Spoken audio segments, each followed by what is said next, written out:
Without further ado, I'm going to promote Reed to the screen, and I will introduce Reed David, and his talk is entitled Music Library Database Maintenance as a Work Remote Project. And here's his bio. Reed David is a cataloging librarian at Washington State University. He has a BA in music from the University of Pittsburgh, an MA in musicology from the University of Kentucky, and an MS in library science from the University of North Texas, and has previously held positions at the University of Montana, the University of Alaska Anchorage, the University of California, Berkeley, and the New York Public Library. Reed is a member of the Music Library Association's Cataloging and Metadata Committee and the International Association of Music Libraries Cataloging and Metadata Section. His research has been published in Cataloging and Classification Quarterly. So it looks like you got your screen share up. Can you say something to make sure your sound's working? Can you hear me? Yes, we can. Okay, great. Thank you, Reed. So I'm going to leave the screen and you can begin. All right. When the pandemic compelled me to start working remotely in March of 2020, I immediately faced a fundamental problem, namely finding something cataloging related to do for 40 or so hours a week. Before the pandemic, I worked almost exclusively with physical materials, not just in my current position, but in my entire library career. With the help of my supervisor, though, I was able to find a project, namely revising enumeration and chronology information in item records for items in the WSU Music Library. It was not a particularly challenging project, but it was music-related, it passed the time, and it needed to be done.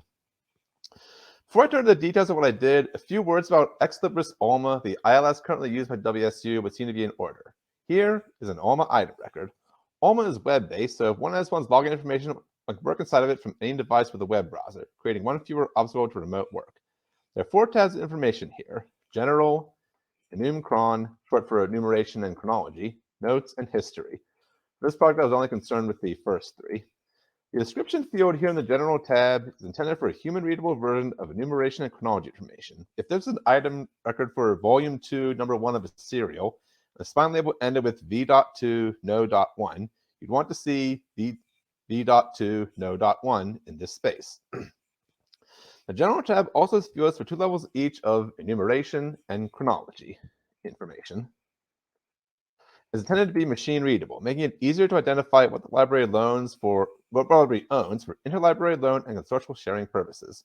Because it's intended for machines, it only needs a number, so you only need to put 2 in enumeration A and 1 in enumeration B. For more complex enumeration and chronology information, the Enum Chron tab offers 8 levels of enumeration information and 5 of chronology information.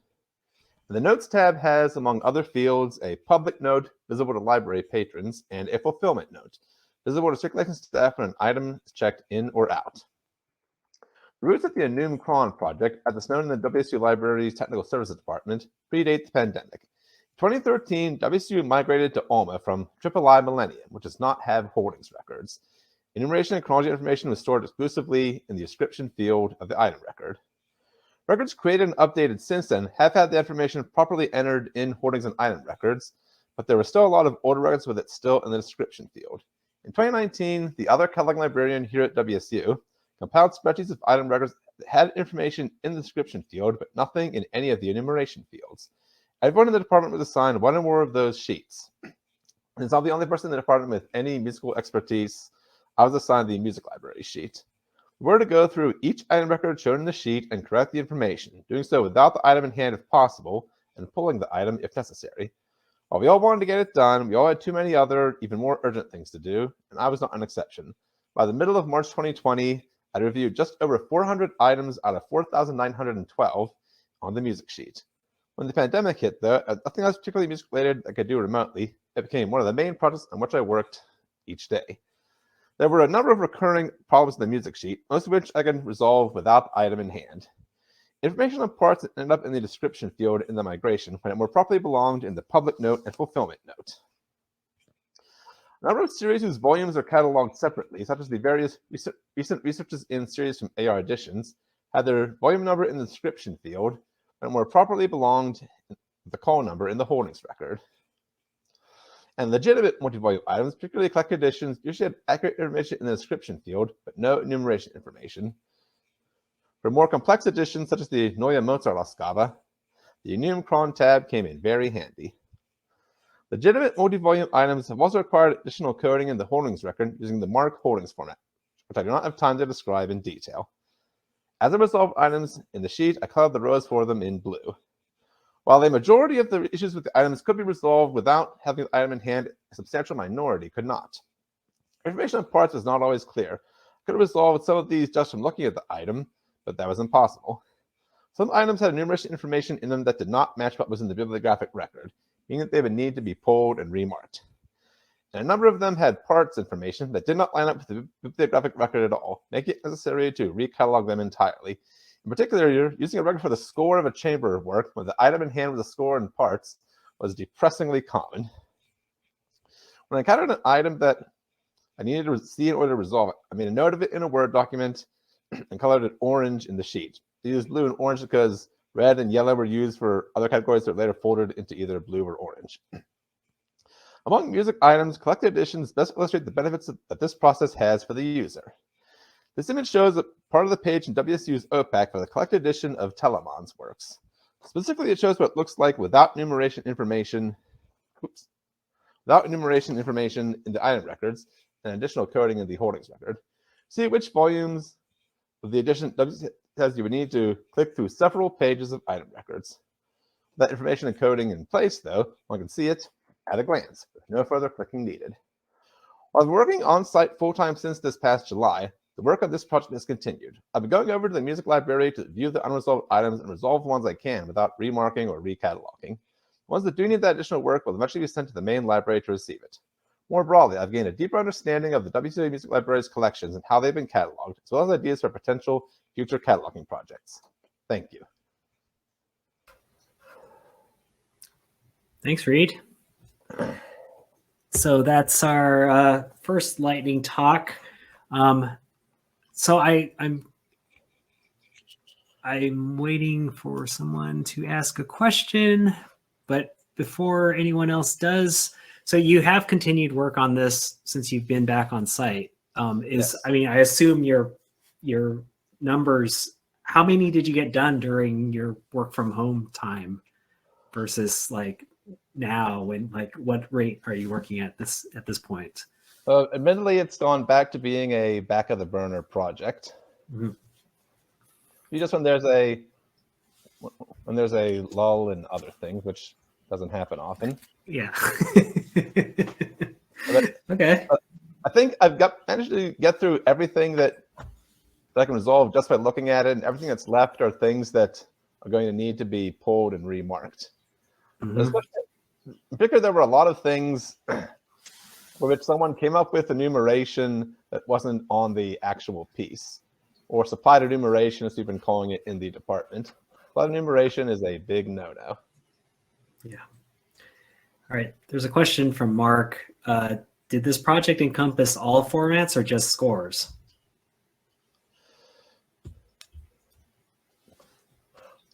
It hasn't been entirely scores, mostly scores, but also CDs and LPs.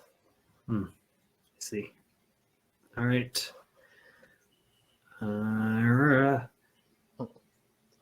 Okay, so Nurhak asks, how was your experience working with the Alma cataloging module? Did you have access to other modules or profiles in Alma? No, it was entirely with the cataloging module, and I mentioned that Alma is web-based. This is the first time in my career I've worked with a web-based ILS, and at first it was particularly strange. We're using a website on which you really can't ever click the back button. You're supposed to use the buttons in the browser itself. But once one gets used to it, once one gets over that learning curve, it's actually a pretty good thing. Okay, cool. And then Leo has a question. I hope we can answer it quick because we got to move on. Did this project include host bound with titles from the Alma migration? Not for the music library. Okay. Yeah, boundless. And guess what? We're going to move on to the next topic, which is boundless. So I think, Reed, thank you for your lightning talk. It was fast and fun, and we're going to move on to our next one. So I'm going to remove you from the screen. Thanks, Reed. Okay, and next up, our second lightning talk of the day. Let's see if we can get Felicia on the screen. She disappeared. Felicia, are you there? Oh, there she is. There you are. Hi. Hello. All right. So do you want to get your slides ready while I'm giving your bio? Okay. Next up, we have Felicia Piscitelli, and her lightning talk is called "Those Blasted Boundwidths." Her bio: Felicia Piscitelli is the Rare Books and Special Collections cataloger at the Cushing Memorial Library and Archives at Texas A&M University in College Station, Texas. She mainly works with imprints from England, France, Mexico, and Spain from the 16th through 19th centuries, but also catalogs music whenever she can. She is a longtime member of MOUG. I don't see your screen yet, Felicia. Okay, I don't see where to share. Oh, okay. Are you on a full screen mode? Can you make it? Did you click the full screen button in the lower right corner? Oh, no. Okay. Okay. Yeah. You see okay. I see recording. Where's the share?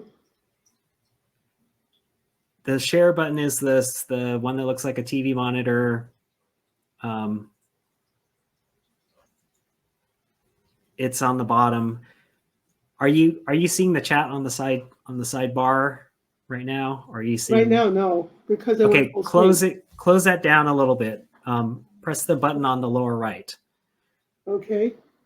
And then you should see the thing that looks like a TV screen with a red line through it. That's and it says CC? No. It's over to the right of that. Oh, that. Yeah. Click that one. Okay, ta-da. And then click share window or whichever. You're using PowerPoint, I think. So you can share the window. Okay, so select window or screen. Okay, yeah. And then find your PowerPoint and click share. Okay. Can you see it yet? Yeah. Yep. There we go. Got it. Ta-da. Thank you. All right. Okay. I'm going to hide myself. Okay. Okay, so today I'm going to talk about boundwidths, and I mean those publications that are, it's when you have a bunch of different publications that were probably issued unbound or with a paper wrapper, and the owner took it to a bookbinder and had them bound into a single volume. And so cataloger is it's a whatever system you're using, it's always troublesome to describe these things adequately, you know, to get all these titles just that are in one physical piece.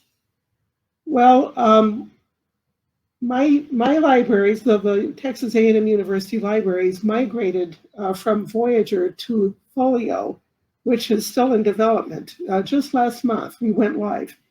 And we encountered a problem. We're using Viewfind as our display. Folio is kind of behind the scenes, and Viewfind is serving as the public view. And it turns out that boundwidths are not displaying well in Viewfind. And so I'm going to show a little bit of this and talk about what I'm trying to do in the meantime. Okay, so here we have okay.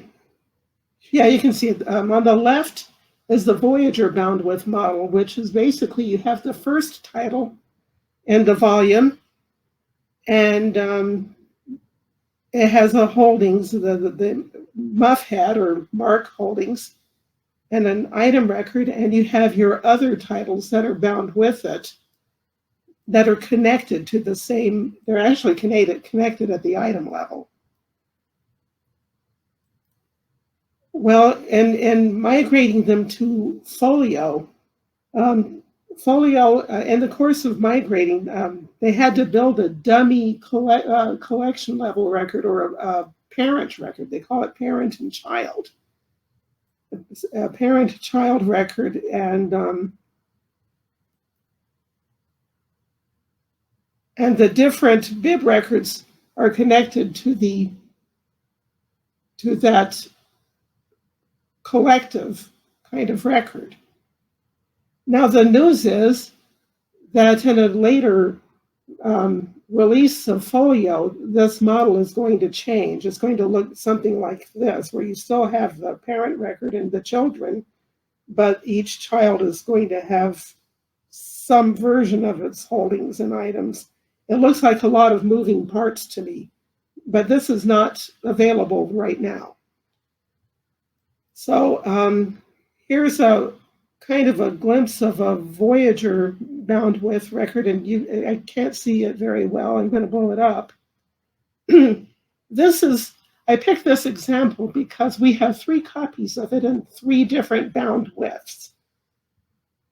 Lovely. Well, you can kind of see here the mark fields and where we have the bound with notes on the left side. And if you look real carefully, there's 3 holdings here. Okay. In Folio, here you have the 3 different holdings. You can kind of see that at the top. And down here, let me blow that up more.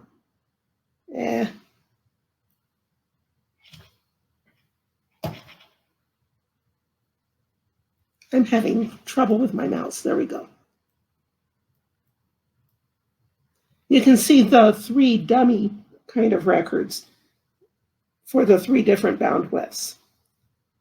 Okay, so it looks okay in Folio. Here you have one of the holdings records, which gives the call number. You have the call number up here, and here's a note. It says, bound in a single volume, which contains 22 titles and is cataloged under the call number of the, whatever.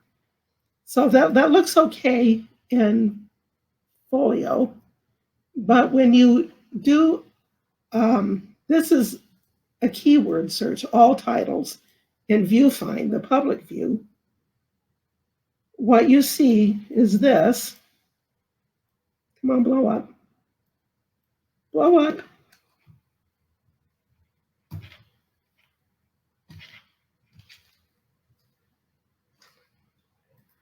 My mouse doesn't know which screen to use, okay? There we go. There are 45 titles spread between these 3 copies. Now, if you look at this is the title I searched under, the Defensa de la Silla. And it tells us that it's a book, but it doesn't give us the call number or the location. And there you do see a call number and location for one of the titles. Okay, that got too big.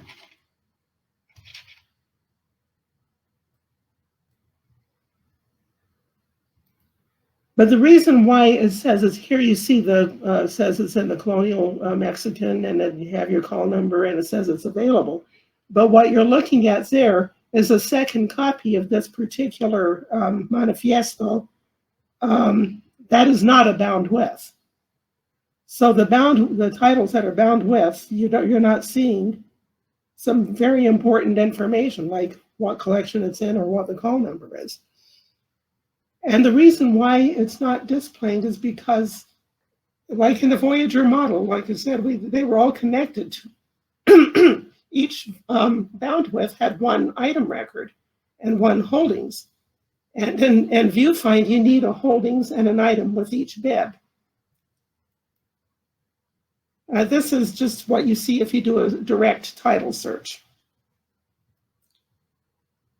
Okay, now if you go to a bigger view, now this is the item description. you see the bandwidth note, but all the notes are kind of